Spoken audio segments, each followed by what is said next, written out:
Hi student, हम लोग class 12th में अभी तक 2 चैप्टर ख़त्म कर चुके हैं। आपको रिलेशन एंड फंक्शन पढ़ा दिया गया है और इसके बाद inverse trigonometric function 2 chapter complete हो गया है।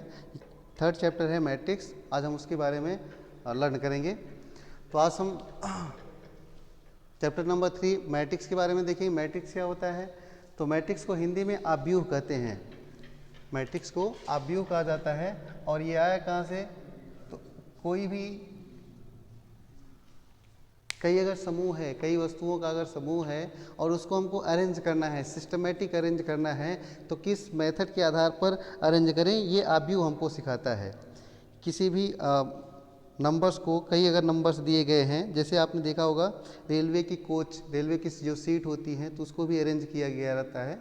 तो इस तरह से बताया गया कि अगर कई आइटम या कई नंबर्स दिए गए हैं तो उसको हम किस तरह से अरेंज करें। तो मैट्रिक्स क्या है? एक मेथड है। अगर कई नंबर्स दिए गए हैं, कई एलिमेंट या कई वस्तुएं दे दी गई हैं, उसको किस तरह से अरेंज किया जाए। जैसे बच्चे ही क्लास में बैठते हैं तो उनको किस तरह से अरेंज किया जाए, तो मैट्रिक्स एक सिस्टम बताता है।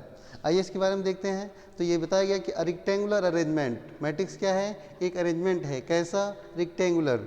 ये रेक्टेंगुलर अरेंजमेंट होता है ऑफ यम या नंबर्स। अगर आपके पास यम नंबर हैं तो इसको अगर हम अरेंजमेंट करते हैं रेक्टेंगुलर, तो इसी को मैट्रिक्स कहेंगे।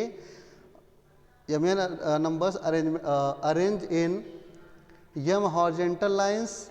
कैसे अरेंज करना है?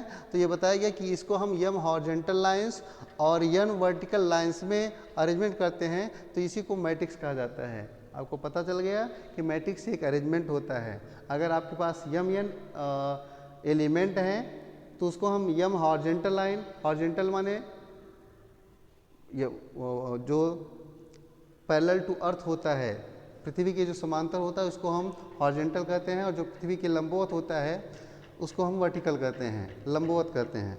तो यहाँ पर बताया गया कि अगर इसको हम हॉरिजॉन्टल और वर्टिकल लाइंस में अरेंजमेंट करते हैं इसके एलिमेंट को, तो इसी को हम मैट्रिक्स कहेंगे।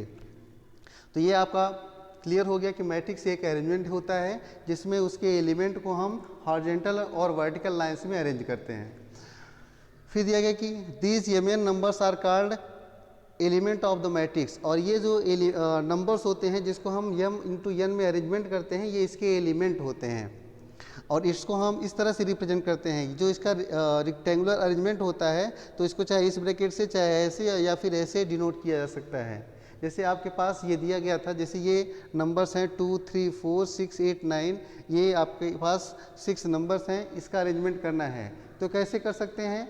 तो इसमें हम कोई भी वो 6 में, अगर आपके पास जितने भी एलिमेंट हैं उसका अरेंजमेंट आप कितनी तरह से, मान लो 6 अगर आपके पास नंबर हैं तो इसका अरेंजमेंट आप फर्स्ट रो ले करके भी कर सकते हो। फर्स्ट रो अगर लेंगे तो इसका मतलब 6 कॉलम मिलेगा। अगर हम 2 रो लेंगे तो 3 कॉलम मिलेगा, 3 रो लेंगे तो 2 कॉलम मिलेगा, और 6 रो लेंगे तो 1 कॉलम मिलेगा। इस तरह से कोई भी अरेंजमेंट हो सकता है, आप किसी भी अरेंजमेंट में इसको कर सकते हो, इसके लिए कोई बाउंडेशन नहीं है। तो ये बताया गया कि ये अरेंजमेंट ही आपका मैट्रिक्स है।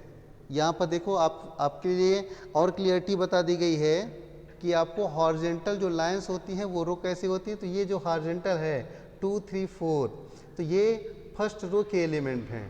R1 है, इसका मतलब 2, 3, 4 ये फर्स्ट रो के एलिमेंट हैं, फर्स्ट रो को रिप्रेजेंट करते हैं।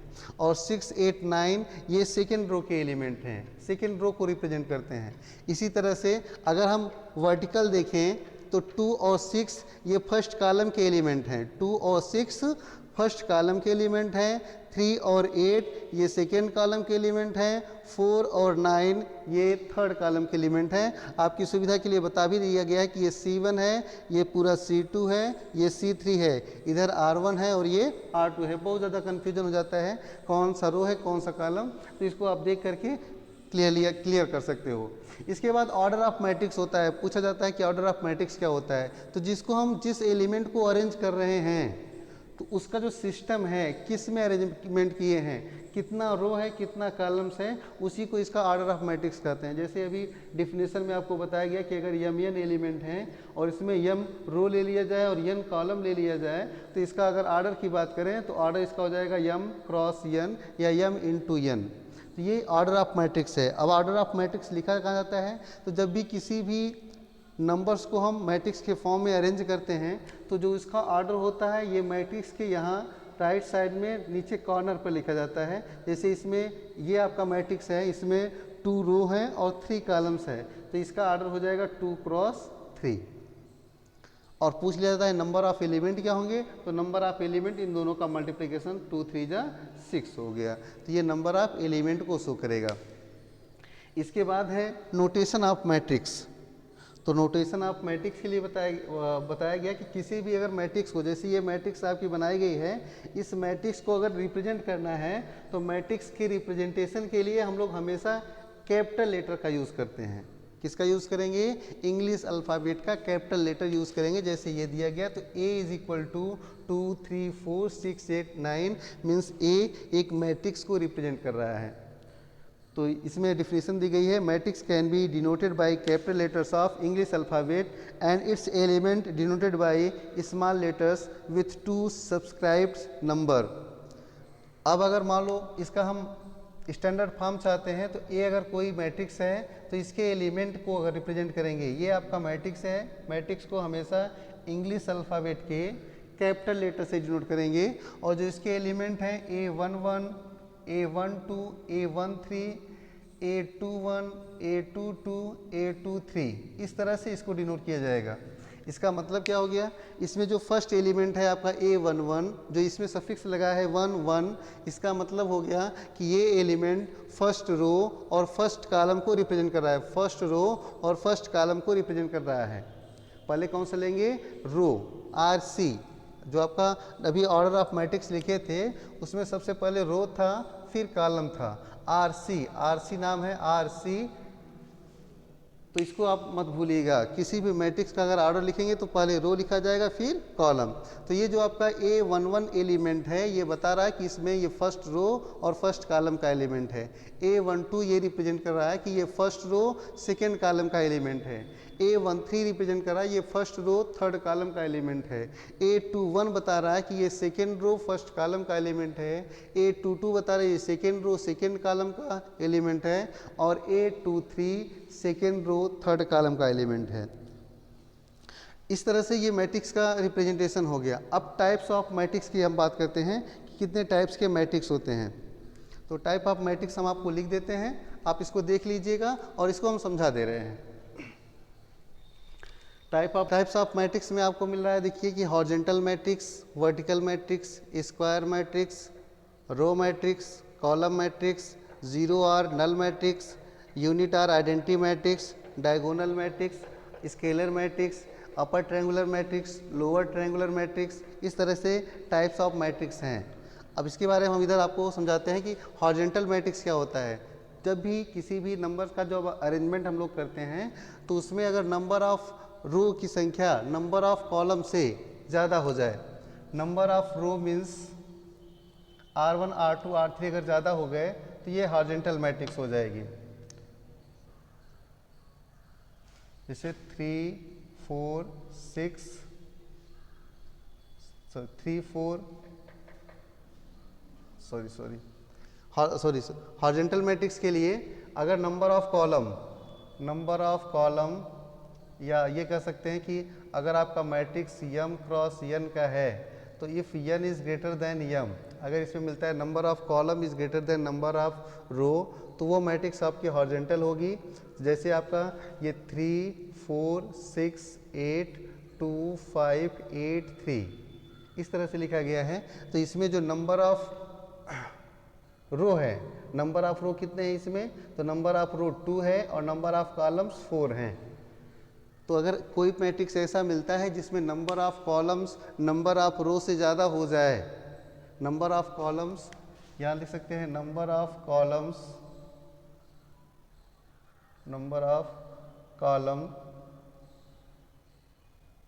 Greater than number of row अगर मिल जाए तो वो जो मैट्रिक्स होगी वो हॉरिजॉन्टल मैट्रिक्स होगी। और हॉरिजॉन्टल के लिए हम लोग जानते हैं कि वो अगर इस तरह से हो जो पैरेलल टू अर्थ हो जाए तो ये मैट्रिक्स आपकी हॉरिजॉन्टल मैट्रिक्स हो जाएगी। फिर वर्टिकल मैट्रिक्स क्या होगा, जस्ट इसी का अपोजिट, अगर m is greater then n हो जाए मीन्स अगर रो ये कॉलम से बड़ा हो जाए, रो कॉलम से बड़ा हो जाए, इसमें कॉलम रो से बड़ा था और इसमें रो कॉलम से बड़ा हो जाए, तो जो मैट्रिक्स आपकी मिलेगी वो आपकी वर्टिकल मैट्रिक्स होगी। जैसे इसमें 3 2 4 5 6 8 अगर कर दें तो इसमें ये इसका ऑर्डर कितना होगा 3 क्रॉस 2 का। इसमें कॉलम कितने हैं 2 हैं और रो कितने हैं R1 R2 R3। तो 3 कॉलम है 2 रो है, सॉरी 3 रो है और 2 कॉलम्स है, इसलिए जो मैट्रिक्स मिलेगी वो वर्टिकल मैट्रिक्स हो जाएगी। इसके बाद स्क्वायर मैट्रिक्स। तो स्क्वायर मैट्रिक्स ये कहता है कि अगर नंबर ऑफ रो और नंबर ऑफ कॉलम इक्वल हो जाएं। अभी तक यहाँ पर थोड़ी सी दिक्कत ये थी कि हम लोगों के पास एक में नंबर ऑफ कॉलम्स अधिक था, दूसरे में नंबर ऑफ रो अधिक था। तो अब ये कहा जा रहा है कि अगर किसी भी मैट्रिक्स में नंबर ऑफ कॉलम्स और नंबर ऑफ रो दोनों इक्वल हो जाएं तो वो मैट्रिक्स आपकी स्क्वायर मैट्रिक्स मिलेगी और इसका बहुत ज़्यादा यूज होता है। जैसे अगर लिखा है 2 3 5 6 तो ये जो मैट्रिक्स होगी ये 2 क्रॉस 2 की होगी और क्योंकि इसका ऑर्डर सेम होता है इसके लिए ऑर्डर 2 का मैट्रिक्स भी इसको कहा जा सकता है।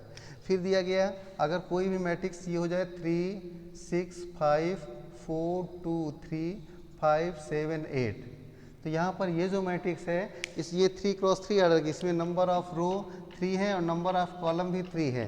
तो ऐसे में मैट्रिक्स जिसमें नंबर ऑफ रो उसके नंबर ऑफ कॉलम से के इक्वल होता है उसको हम स्क्वायर मैट्रिक्स कहते हैं।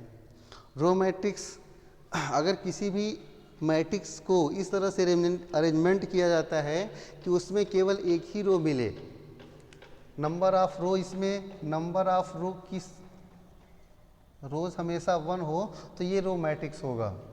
जैसे 4 6 8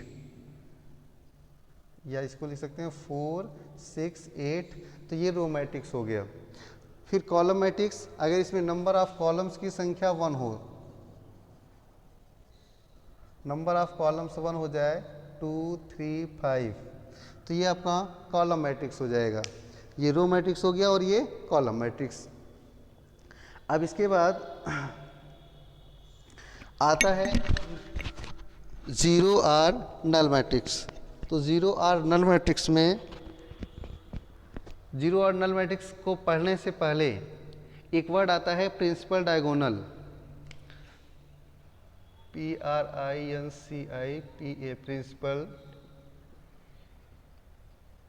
प्रिंसिपल डायगोनल। तो प्रिंसिपल डायगोनल क्या का मतलब क्या होता है, दिया गया the element of a square matrix of m cross n order are called principal diagonal if diagonal element and the line along this element is called the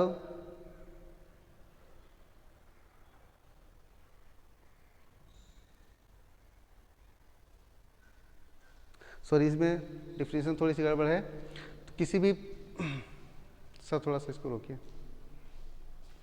क्या होगा प्रिंसिपल डायगोनल ये कहता है कि किसी भी मैट्रिक्स के अगर ऐसे एलिमेंट जिसमें नंबर ऑफ रो और नंबर ऑफ कॉलम्स इक्वल हो जाएं उस एलिमेंट को हम प्रिंसिपल डायगोनल के एलिमेंट कहते हैं। जैसे आपकी मैट्रिक्स है 3 क्रॉस 3 ऑर्डर की, इसमें 4 6 8 2 5 3 4 7 8 दिया गया है। तो ऐसे एलिमेंट जिसमें नंबर ऑफ रो और नंबर ऑफ कॉलम इक्वल हो, मीन्स अगर हम कहें तो जैसे ये A11 होता है, ये A22 और ये A33, तो ये जो एलिमेंट होंगे ये सभी प्रिंसिपल डायगोनल के एलिमेंट होंगे। तो ये आपका प्रिंसिपल डायगोनल हो जाता है। तो यहाँ पर हम ये कह सकते हैं कि किसी भी मैट्रिक्स के लेफ्ट साइड के ऊपर से राइट साइड के नीचे के जितने भी एलिमेंट होते हैं वो सभी प्रिंसिपल डायगोनल के एलिमेंट होते हैं। अब इसके बाद हमको मिलता है 0R नल मैट्रिक्स। तो 0R नल मैट्रिक्स में ये कहा गया कि कोई भी स्क्वायर मैट्रिक्स है और अगर उसके सभी एलिमेंट 0 हो जाएं तो उसको हम नल आर स्क्वायर मैट्रिक्स कहेंगे। तो इसके लिए कंपलसरी तो नहीं होता कि 0 मैट्रिक्स या नल मैट्रिक्स केवल स्क्वायर ही हो जाए, लेकिन इसमें डिफिनेशन दी गई है। तो 0 मैट्रिक्स को ये कह सकते हैं कि if all elements of a matrix are 0 that is 0R null matrix. जैसे ये आपकी है तो ये 0R नल मैट्रिक्स होता है और इसका जो वैल्यू आता है वो भी 0 होता है। इसके बाद दिया गया आपका यूनिट और आइडेंटिटी मैट्रिक्स। तो यूनिट और आइडेंटिटी मैट्रिक्स के लिए तो कंपलसरी है कि ऐसे मैट्रिक्स जो स्क्वायर हों। अब इसकी डिफिनीशन है अ स्क्वायर मैट्रिक्स। शुरू कहाँ से है? स्क्वायर मैट्रिक्स से शुरू है। अ square matrix in which all elements of the principal diagonal are 1 and remaining element are 0 is called unit or identity matrix। ये करा कि ऐसी मैट्रिक्स जिसमें प्रिंसिपल डायगोनल के सभी एलिमेंट 1 हो, ये 1 हो और बाकी एलिमेंट हो जाएं 0, तो ये जो मैट्रिक्स मिलेगी ये आइडेंटिटी मैट्रिक्स होगी। तो आइडेंटिटी मैट्रिक्स हमेशा स्क्वायर फॉर्म में होती है 3x3 ऑर्डर में। तो ये 3x3 का आइडेंटिटी मैट्रिक्स है, इसको हम I3 भी लिखते हैं। और अगर I2 2 ऑर्डर का आइडेंटिटी मैट्रिक्स होगा तो इसमें 1 0 0 1, ये 2x2 ऑर्डर का आइडेंटिटी मैट्रिक्स है। अब आगे आपकी मैट्रिक्स है डायगोनल और अदर मैट्रिक्स, उसको हम लोग नेक्स्ट वीडियो में देखेंगे।